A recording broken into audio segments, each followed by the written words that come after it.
बाबा हमेशा इस बात के बारे में बोलते थे कि हमें कभी भी किसी से बहस नहीं करनी चाहिए, क्योंकि बहस करने का अर्थ होता है कि आप में अहंकार है। और अगर आप किसी से कोई बात बोलते हैं या आपसे कोई बात बोलता है और आपके अहंकार पर चोट लगती है, तब आपका जो बहस करने की जो एक पूरी प्रक्रिया है वो शुरू होती है और आप किसी से बहस करते हैं। और बाबा अक्सर हर व्यक्ति के बारे में बहुत कुछ जानते थे और उससे खुद से ज़्यादा जानते थे कि भाई आपको अपने बारे में इतना नहीं पता होगा जितना आपके बारे में बाबा जानते थे। मोरेश्वर प्रधान की जो वाइफ थी मिसेस प्रधान, उनका जो गुस्सा था वो बहुत जल्दी आ जाता था और उनका जो टेम्पर है वो बहुत लो था।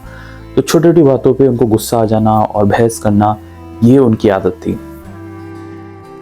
वो बाबा के दर्शन करने एक बार आई तो बाबा ने किस तरीके से उनको एक सलाह दी। बाबा ने उनसे कहा कि हमें कभी भी गुस्से में नहीं आना चाहिए जल्दी।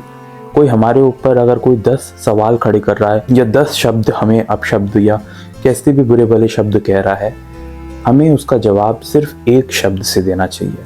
और उससे ज़्यादा अगर हम आगे बढ़ेंगे तो हम बहस में उलझते जाएंगे जिसका कोई भी अंत नहीं है।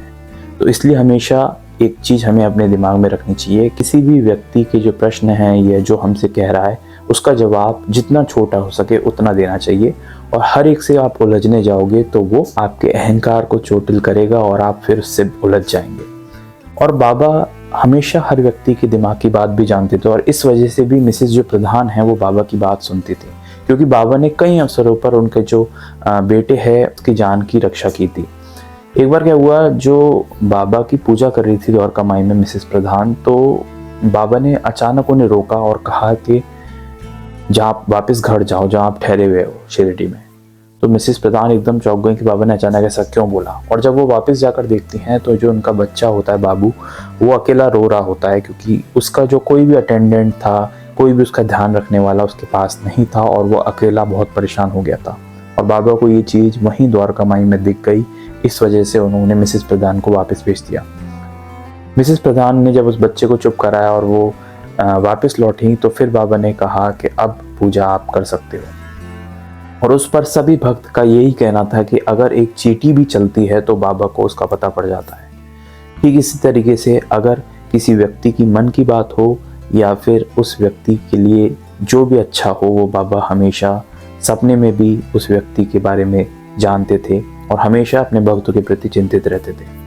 उम्मीद है आपको ये कहानी समझकर अच्छा लगा होगा कि किस तरीके से हमें किसी भी बहस में नहीं उलझना चाहिए और साथ ही में हमेशा फेथ बनाए रखनी चाहिए, क्योंकि बाबा के जो प्लान्स होते हैं वो आपकी सोच समझ से बड़े होते हैं और उनसे कहीं आगे तक की सोच बाबा आप तक पहुंचाते हैं। उम्मीद है आपको ये कहानी सुनकर अच्छा लगा होगा। मिलेंगे एक नेक्स्ट वीडियो में एक नेक्स्ट कहानी के साथ जो हमें कुछ ना कुछ ज़रूर सिखा के जाएगी। ओम साई राम।